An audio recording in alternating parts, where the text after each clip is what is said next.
Hello, personal productivity enthusiasts and community. Welcome to Anything But Idle, the Productivity News Podcast. I'm Ray Sidney Smith, And I'm Augusto Pinot. and we're your hosts for Anything But Idle. This is episode 86, and we are coming to you to talk about a productivity technology event that is a technology event proper, which is that the Samsung Galaxy Unpacked event, the part two of that event, the October 2021 event happened. And so to do that, to have that discussion, that commentary, we have invited onto the show Art Gelwicks, of course. And so Art Gelwicks is a productivity and collaboration consultant. He's a blogger at theideapump.com, and he's the host of the Being Productive podcast. He co-hosts the cross-platform podcast with Augusto Pinaud, and of course, he joins us on Productivity Cast podcast each week. Welcome to Anything But Idle, Art. I'm telling you, Ray, it sounds like I need to step up and actually do some work. So, because that litany, I just sound like a slacker. I mean, seriously. So, Well, it's great to thank have you for having here. me. Yes, of course. Great to have you on the show to talk about this Samsung Galaxy Unpacked Part 2. And so a brief event, but notwithstanding, they announced a few things. A little bit. It was like a mini event.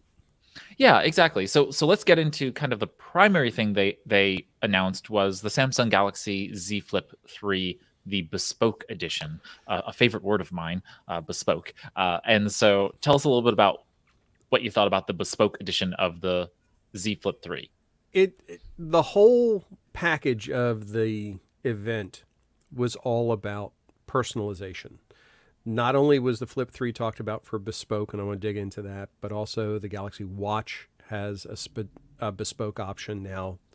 And what that really is talking about is this is Samsung's unveiling of their custom supply chain, manufacturing on the fly, for lack of a better term. And if we focus on the Z3 Flip, the Z Flip 3, I'll always get that wrong. What you can literally do is go into the Samsung site and choose the color configurations that you want for the device. Do you want a black?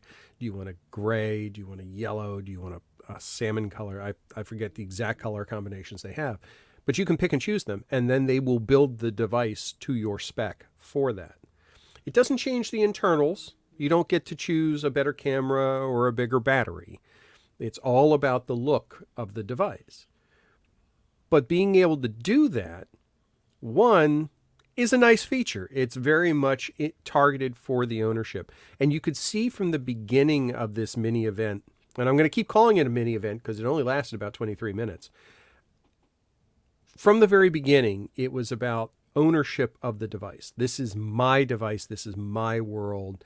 They started with another K-pop star. In this case, she was outlining how it fits into her environment, and she makes the device her own. I think it's interesting. I think the entire event probably shouldn't have happened on its own. It should have been attached to the other event. There was probably some sort of a timing issue around actually being able to say, hey, we can do this now. Because if you ran out and you bought one of the flips right away, you now can't go buy one of the bespoke ones because they released it after the fact. So that's a little bit different.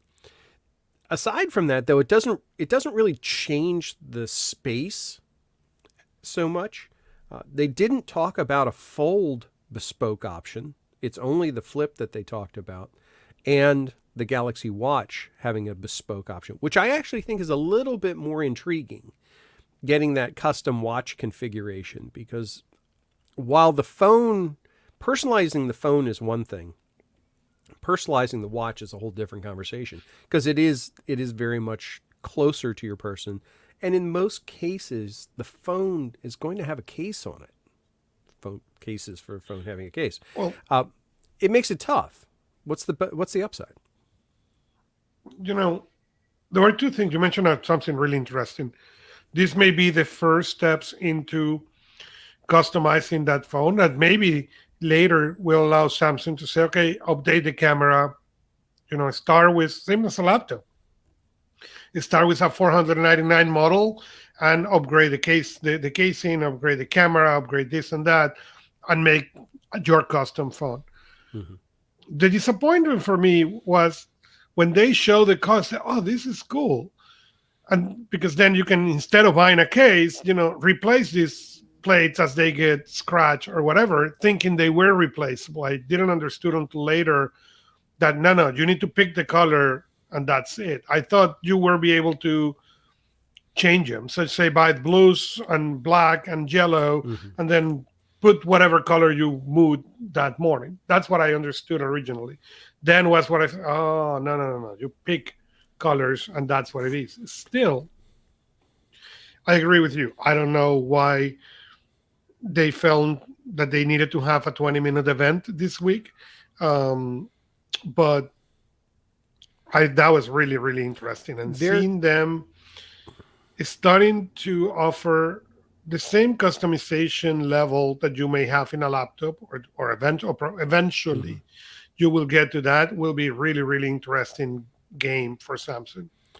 This to me, excuse me, was Samsung doubling down on their play of the Flip 3 being a fashion brand.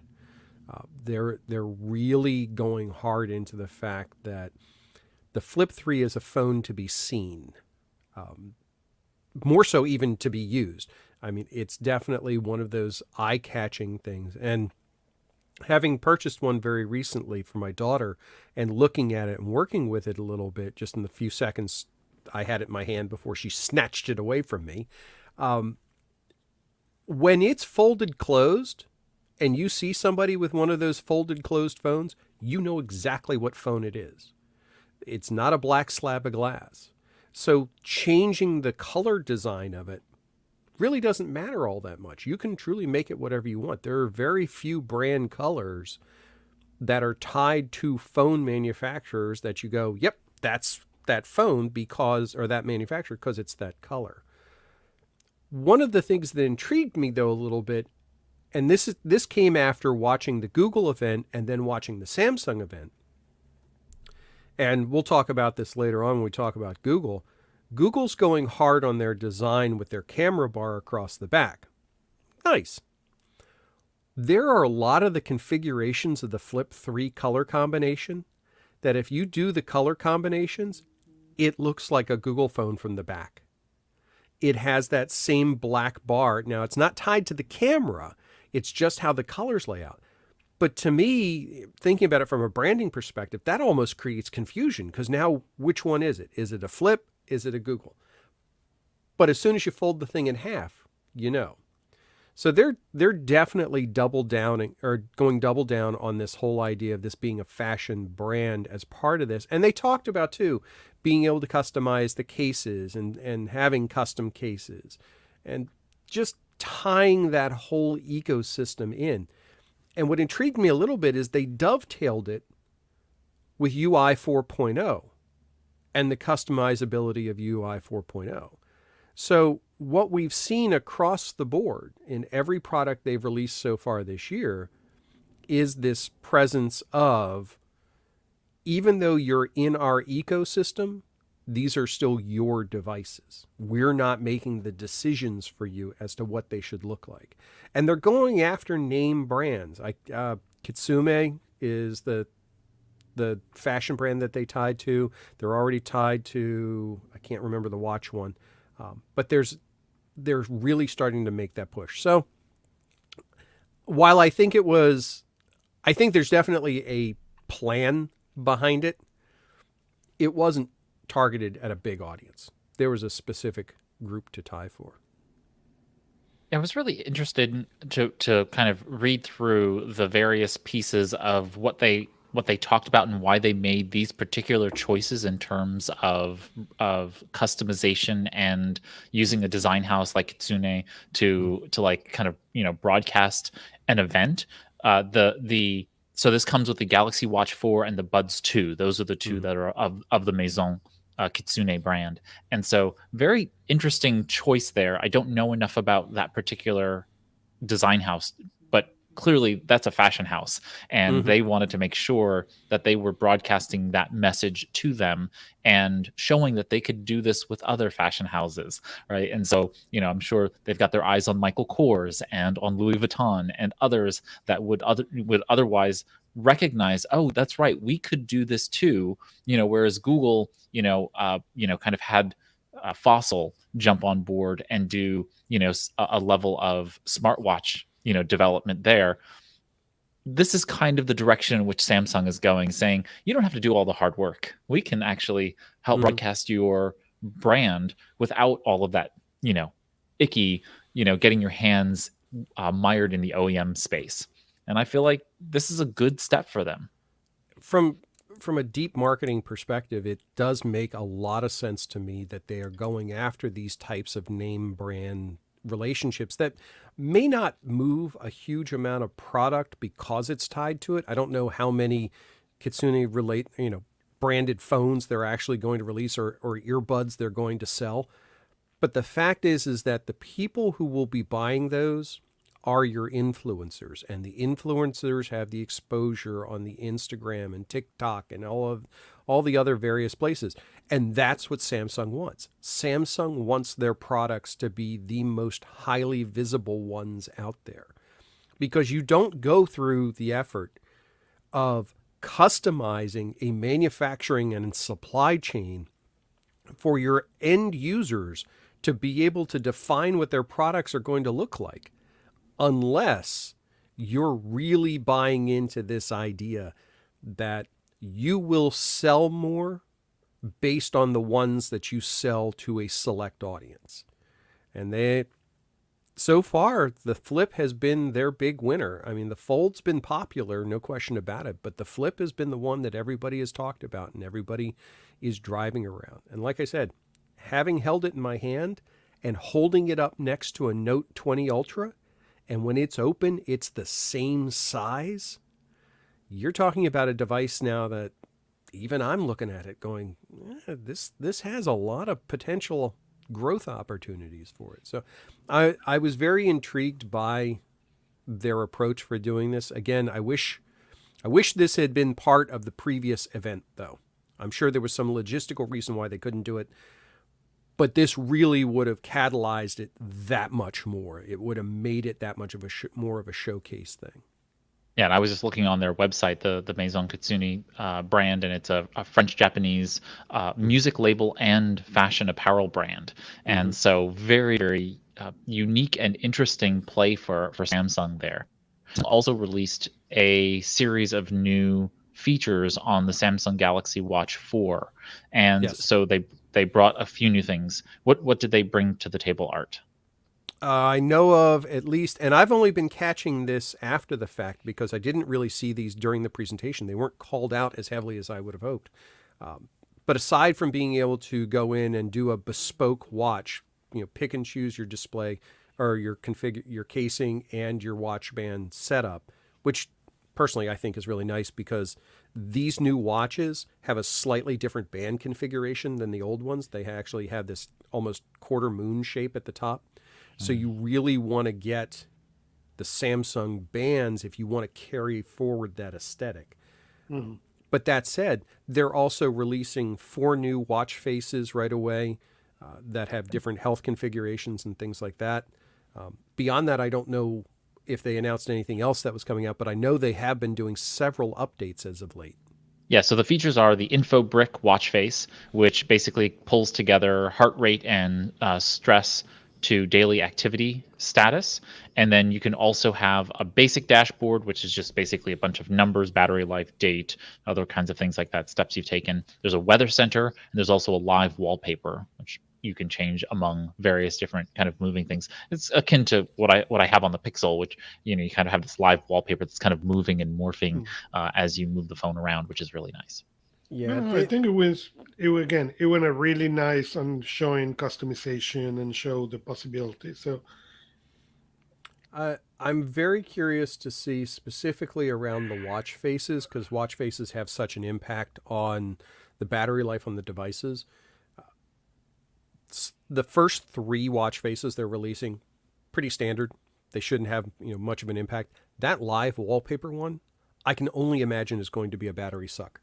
So I'll be curious just to see if anybody really uses it. Samsung has a slew of watch faces that come along with the devices that I don't know of anybody that uses them. I mean, they're kind of like there. Watch faces on these devices are really third-party types of things. You get applications like Facer and that sort where vendors or developers are creating new watch faces. I have a slew of them. It's kind of funny because I actually subscribe to Facer, their premium account, so I can have unlimited watch faces. And I will literally change my watch faces a couple times during the course of a day just because of my short attention span. That's one of the nice flexibilities of this kind of thing. And I understand what Samsung's doing with these faces, and they have that standard approach, but there's still, I don't know, there's still things I think they're going to struggle with a little bit if they can't get some of this stuff resolved. But that said, they keep sending out the updates, which good on them. Keep cranking them out. So. And is there any difference between the 40 millimeter and the 44 millimeter watches? Not from a device standpoint that I'm aware of, aside from battery life. Battery life is one thing. At the rotating bezel. Aside from that, no. And I'll be honest with you, I have the 44, and it doesn't feel large. It doesn't feel heavy. It's not cumbersome. It's very robust from a design standpoint. I got the stainless steel one, and I use it all the time. The fast charge is fast. I mean, it charges up in half an hour. You run full time. And if you're running it full out, so you've got sleep tracking on, pulse tracking on, always on display, you're still going to get about 16 to 18 hours of battery life out of it. So you can go a full day. That is still a pretty solid. Yeah, it's absolutely, it's not as good. I will say it's not as good as what Tizen used to be. Tizen used to be able to go 2 to 3 days, depending on how you had it configured. But I haven't had any issues with it. And knowing that this is running Wear OS has opened up some interesting applications that I can actually use on the watch itself. So being able to customize it then is really nice. But going back to what you were saying earlier, Augusto, if I've already bought these devices, if I already bought a flip phone, if I already bought a watch, well, the bespoke part doesn't do me any good. It's only for new purchases then. If Samsung really wants to carry this forward, they've got to make some way to customize after the purchase. Now, I know they have some cases and some things like that, but I think if they carry this to its logical conclusion, the accessories market that they have will expand itself if they can do on-demand bespoke purchases for the products after they've been purchased. That'll just extend the life. Yeah, and that was what I was hoping, that I could buy whatever, my phone in white and then go and order the blue plates and change that often. Not, okay, I've created on blue and now I'm stuck with blue forever. So, yeah, there are people out there who want to not have a case, and I know that we three are probably not those people, but there are people out there who enjoy having the naked phone, and they want to be able to design it, and they want to be able to show it off, and that's what this is for. It's not for the everyday person who just thinks, well, I want a different color. It's an interesting take on that too, because when we talk about Google, one of the things that they called out is the fact that they are offering cases for their phones, but their cases are translucent cases designed to show off the color of the device, which I have a clear case on my phone right now. Why? Because I have a Mystic Bronze phone, and I've intentionally purchased those color schemes, and I want to show it off. I don't want to put it in a plain case. I just want to backtrack a little bit, though, to the watch. You were asking what's in the update. While we're sitting here, I actually tapped on the update to say, okay, go ahead and download it. So it includes the 4 new types of watch faces, including Together, AR emoji, Bitmoji watch face, usability all improved. The My Photo watch face supports GIF files. There's an animal and character watch face. Backup and restoration of the order of the watch faces. Improved HR measurement accuracy algorithm, which is good because it's been a little sketchy at times. Sensitivity option in the fall detection feature has been added, which is nice. There's a new gesture. Okay. The new gesture is to allow you to run a dedicated app. And if I remember correctly, the gesture is a knocking gesture. I have no idea how that's going to work. So I don't even know what app I would run. But it's interesting that they're adding gestures into this. So if that's something, what other gestures can they add? What other things how sensitive is the motion detection on this? So I'll be curious to see how that goes. But yeah, I mean, this is again, that whole customization piece, making it your own and tying it into the ecosystem. Yeah, and I want to see more of the watch and phone connectivity with relating to the gestures, so that since your phone has a camera looking at you at all times, plus a bunch of sensors, yes, with your hand gestures having the watch on it, can those two sets of telemetry can then tell you, more information. You can do more precise movements to basically tell it what to do. And I'm really curious if at some point they'll start to pair those things together, so you would be able to control your television or your computer or the phone from gestures, because it knows you're actually speaking to the phone at that time, because of the fact that you're facing the phone and you're doing some specific type of gesture, and you would only do that for that purpose. So I see that as being kind of the next generation of phones having that capability, especially with Project Soli in the Pixel devices. It makes a lot of sense with Wear OS and Soli built into Android, really giving you that capability. So I'm curious what will happen there. Yeah, there's definitely opportunities for them to leverage their ecosystem, and you could see it if you watch the multiple events.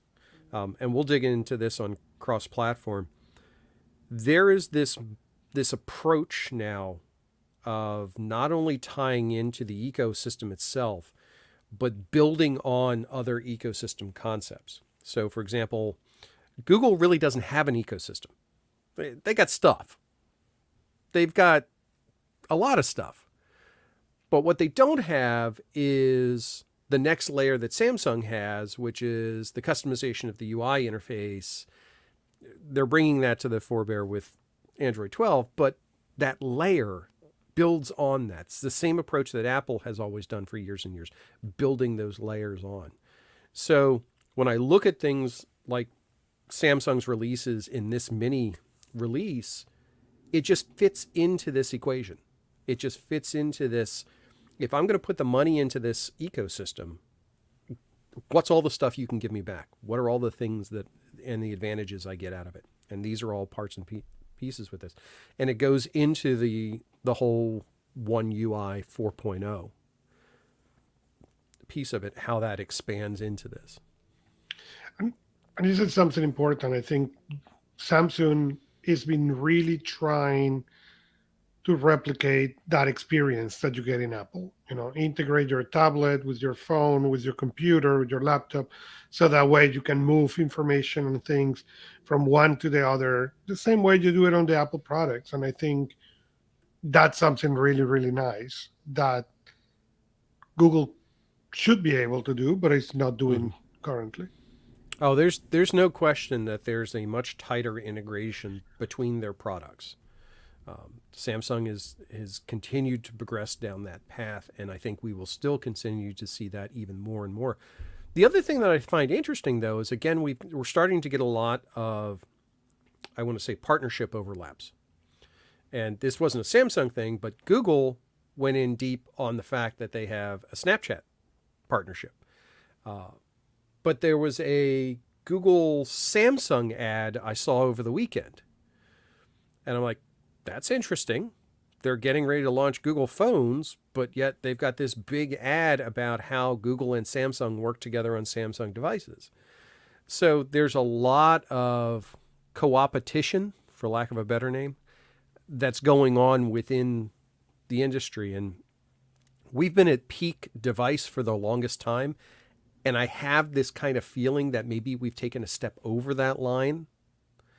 The foldable devices have kind of pushed us forward a little bit further. The bespoke production, the integrated verticals are really starting to say, okay, where is the next step on this stuff? Right. And it's I mean, unfortunately, it's virtual reality, right? It's augmented reality, it's virtual reality. It's basically buying things in the virtual world because that's unlimited. And so they can get more access to people. So really the ultimate point for all of these OEMs is to work with the platform partners, which is why Google really they try as hard as possible not to have an ecosystem other than their software and services because they don't want to be perceived as competing with any of their major OEMs who they need. They need those people to be embracing Android, to be embracing Chrome OS, and to be making sure that they're building for those Wear OS, making and building for those platforms. So they want to make sure that they don't rock that boat. They don't ever want Pixel to be too successful, right? Because then if they're too successful, they're a challenger to Samsung. But if they're just successful enough to say, no, we're showcasing what Pixel can do, what Android can do, with Google services underpinning it, then OEMs will embrace that. And I think that's the line Google has to constantly toe because Google doesn't care about those. They care about Google search being on every device in the world. They care about making sure that they can access advertising partners through those display network partners. So that's their angle. For as long as they can sell ads, they want to sell ads, and that's all they really want to do. But because they know that that's a dying breed, that's dying over time, they've got to work with the various partners to be able to make sure that they are wherever the next thing is going to go. That's why they built out Nest, right? They don't care about smart home devices, right? They don't want to be in that market, but they know that if that's where people are searching, they've got to be there. And so they keep continuing to put themselves where they need to be in order to keep the market under their control.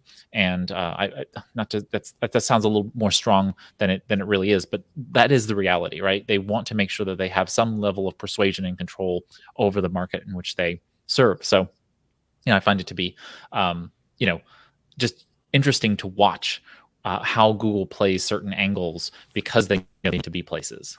Yeah, and not to tangent too far, but this goes back to the classic comparison of Google is to Microsoft as Apple is to Samsung. When you look at their comparative product lines, what they're offering, for so long they have offered themselves as reference devices, what it could be. Well, for Google, it's always been what Android could be. Here's a device that makes Android all it could be. Samsung has always looked at it and said, hey, guess what? We've got Android, and our device is so good that it makes Android great. It's a different approach to it. It's a different way of thinking. And while I don't think anybody over at Samsung thinks that Google is going to outsell them device-wise anytime soon, even with these new devices, I think what we're seeing is this direction of everybody really doubling down on their own hardware and software and buying into the fact that if you own all the parts of the vehicle, you can customize it and make it the best it can be. But if you're still dealing with other people's stuff, you're stuck based on their parameters and their limitations. So when we look at integrations such on Wear OS with Tizen and One UI functionality on top of it, they're trying to get to the best of both worlds. Same with the Samsung One UI interface on Android 12. There's going to be functionality that comes in Android 12 that has already existed on Samsung for quite a while through external applications, but it's integrated into the OS now. Owning the chip manufacture process. Samsung Knox has been there for a long time, but now Google's pushing the Tensor chips. So again, we're seeing the same concept, and how does each vendor implement that particular concept? That's where I think this becomes interesting, because not so much they will each come up with their own way, but they're going to keep stealing ideas from each other and improving on it slightly. Hopefully. Sometimes they don't, but for the most part, they should be continuing to revise, improve, and therefore get a better iterative design at the end of the day. I think it's a good thing. And with that, we have now lasted longer than the show itself. Yes! Any final thoughts or comments about the Samsung Galaxy Unpacked Part 2. Part 2. No, I think they're done for the year. So Yeah, I could I be. think so too. I might be surprised, but I think they're done for the year. I'm anxious to watch for their next hardware from the laptop perspective. Actually, that's what intrigues me more. My final thought here is that I've now that we've gotten through the Pixel Fall launch event and Google clearly isn't launching a Pixel Watch this year, I'm going to break down and buy the Galaxy Watch 4. I am trying to figure out how to get Bixby put Bixby back in his box and get Google Assistant to work. There's a lot. Yeah, there's a lot of push to do that. So I would say sooner rather than later, you're going to see that as an option. Oh yeah, I know. I have no doubt. Although I'll admit, Bixby's gotten better. No question about it. Bixby has gotten better, and Bixby routines are absolutely worth looking into. If you have a Samsung device that supports Bixby routines, they are worth looking at. Very good. Very good. I do not, and I will be. I am inculcated in the Google ecosystem completely in terms of just everything Google Assistant does for me. This morning, the Google Assistant said, "Hey Ray, you normally turn on your Keurig at this time of morning. Would you like to do that?" And I said yes. It's like it knows me so well, and that's the kind of thing that I think is the future of technology and kind of the hope for technology. Setting aside if you have proper privacy and security, that you have a device that is just capable of ambiently knowing you in this way, and then increases your productivity in that factor of me not having to think through what's going to happen, but just nudging me in the right directions. Just a really brilliant example of how machine learning today really is helping us all. So I want to thank you, Art, for joining me here on the second of 3 shows today. Anytime. Where can folks get to know you better and learn more about what you're doing out there in the world? Come over and visit me at theideapump.com/follow me. If I'm writing, if I'm recording, if I'm podcasting, you'll find it there. Fantastic. Always a pleasure to have you, and we will see you again soon. All right, guys. All right, Augusto. Then there were 2. And there were 2. We are done with this episode. Thanks so much to Augusto Pinaud for always helping put together these episodes. If you have any questions, comments, thoughts, everything is available there on anythingbutidle.com/087. 86. 086. And or no, it's 87. It's 87. We renumbered them, didn't we? This is 87. I wrote it in my notes here. one or the other. I'm not sure. Either way, if you go to anythingbutidle.com, you should be able to find the episode noted as commentary on Samsung Galaxy Unpacked Part 2. So with that, I bid you all farewell, and we will see you next time on Anything But Idle. Here's to your productive life.